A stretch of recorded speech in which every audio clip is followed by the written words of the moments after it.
In a massive push to military intel capabilities, India is all set to finalize its long-pending plan to acquire top-notch armed Predator drones from the United States. India and US are likely to announce a $1.8 billion deal for 18 Predator B armed drones. The armed Predator is equipped with air-to-ground missiles and smart bombs for long-range precision strikes. The deal is for 18 drones, 6 each for the Indian Army, Indian Air Force and Navy. Sources also suggest that Rajnath Singh-led Defence Acquisition Council will take up the acquisition project for approval under the government-to-government deal with the US. India has long expressed interest in buying large armed drones from the United States, but bureaucratic stumbling blocks have hampered the deal worth billions of dollars for years. Now, the deals will cement the US's position as India's second largest supplier of defense hardware after Russia. So that is, of course, the deal that is likely to be struck. Remember that Prime Minister Modi is slated to travel to the United States between the 21st to the 24th of June. A big drone deal which is likely to be struck. It's expected to be a $1.8 billion deal that India is likely to strike with the United States. Is a major push, in fact, for military intel capabilities. It will be finalizing this long pending plan to acquire top-notch armed Predator drones from the US. India and US are likely to announce this $1.8 billion deal for 18 Predator B armed drones. The armed Predator is equipped with air-to-ground missiles and smart bombs for long-range precision strikes. The deal is for 18 drones, 6 each for the Indian Army, Indian Air Force and Navy. My colleague Gaurav Sawant is joining me over the phone line right now. Gaurav, how significant is this deal as far as enhancing military intel capabilities is concerned? Prime Minister Narendra Modi's visit to the United States of America, extremely crucial, especially from the point of view of strategic cooperation and military hardware purchase. So if we were to talk about the G414 engines, extremely crucial. Should this initiative on critical and emerging technologies initiative be taken to its logical conclusion? Point one. Point two, when it comes to the Guardians and the Predators, this has been in the works for quite some time. However, the pricing was a critical issue. We are told that the conversation between National Security Advisor Ajit Doval and the U.S. National Security Advisor Jake Sullivan, they've been able to take this to the next level. And again, as far as keeping an eye on the adversary in the Indian Ocean region is concerned, or in the high Himalayas, and to be able to engage the enemy, ensuring the lives of your pilots, are safe. The drones will be an absolute game changer, according to military analysts and soldiers on ground. Gaurav, stay on with us. Shiv Arur is also joining us over the phone line right now. Shiv, again, just give our viewers a sense of how useful these drones are going to be. Follow me, these are the drones that India is going to be signing a deal for very soon are the Predator B armed drones. These are called Sea Guardians. Now, one aspect of it, as Gaurav correctly described, is the fact that these are very, very advanced unmanned aerial vehicles that are capable of long-range strikes, behind enemy lines, of the kind that Predator drones have been conducting in other countries as well.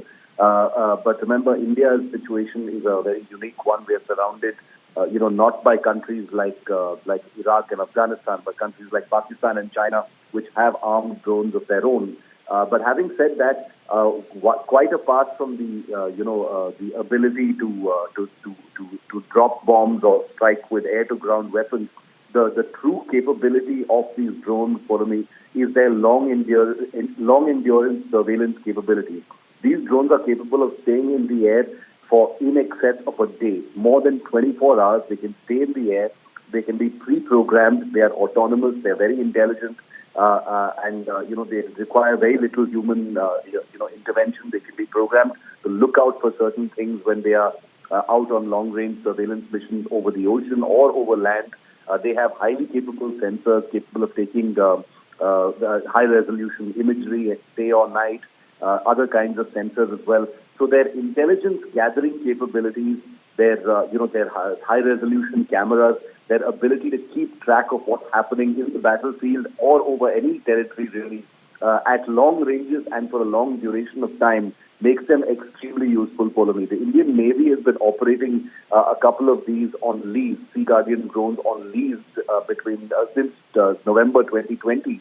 And the Indian military is extremely impressed with the capability. Remember, India has not only long land borders with hostile neighbors, but we also have a huge amount of oceanic territory to govern and survey on a daily basis because of the threats that emanate from the sea as well. So this is a capability that the Indian military has been insisting on for a very long time, and now the deal is finally in sight. Okay, Shiv, stay on with us. Gaurav, again, if you could explain to our viewers, how are these drones possibly the best in business? So these drones, as Shiv was also rightly pointing out, form a part of the entire, calculus as far as the armed forces are concerned. You have your P-8Is, which are long-range maritime reconnaissance aircraft.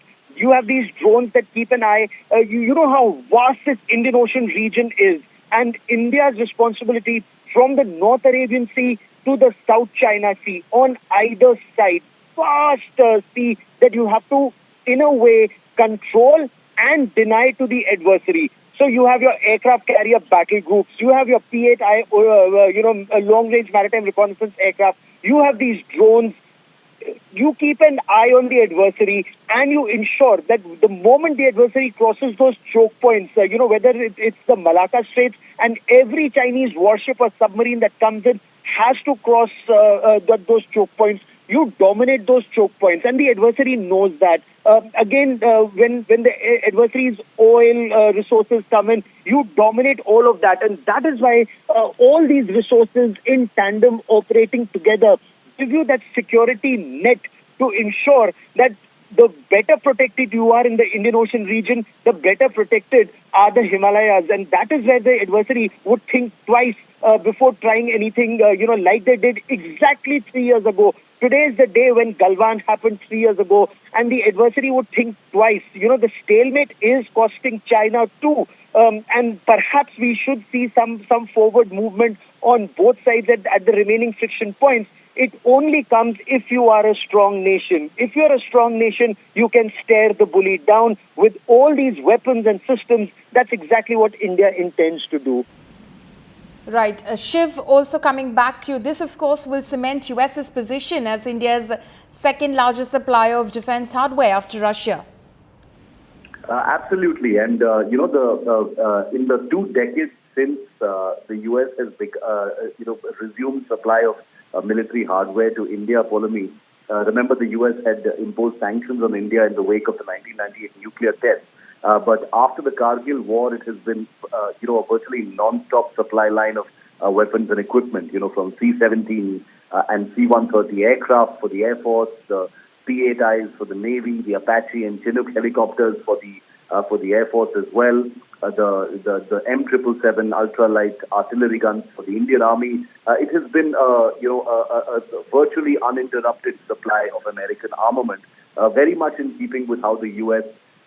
Sees India as an ally in the region, as a countervailing force to a rising China as well. So this is going to be a huge sort of binding force as far as the India-US strategic relationship is concerned. But it's also the most complicated and significant, military system that is being supplied, Polomi, because, unlike transport aircraft and helicopters, the Predator drones are a very, very closely guarded piece of technology. They are not supplied by the United States to any other country apart from NATO allies and very, very close nations like Israel and Japan. No other country has permission to, acquire this capability. The U.S. keeps, the actual intellectual property of these Predators a highly classified secret, and for good reason, because these are advanced systems that have been used by the CIA for drone bombings in the Afpak region, in Iraq, etc. The capability is, as Gaurav correctly described, a major game changer. This kind of thing can tilt the balance of any kind of conflict by the sheer virtue of what these Predator drones can do. Once the balloon goes up. So India acquiring this capability is also an affirmation of that relationship.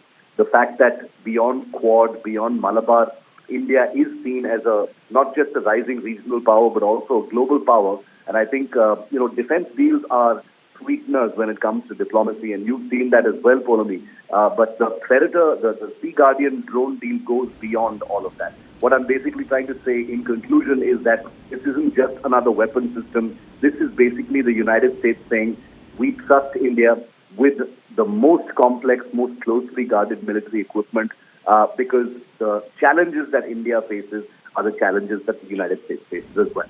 Right. Shiv and Gaurav, thank you so much for sharing your perspective on this mega defense deal that India is expected to sign with the United States. Now, ahead of the biggest Modi America visit, Mega India Today exclusive US Ambassador Eric Garcetti, in fact, speaks to India Today. An interview on Prime Minister Modi's US tour, the mega drone deal and jet engine deals with the US and much more. If you like the video, do like, comment, share and subscribe.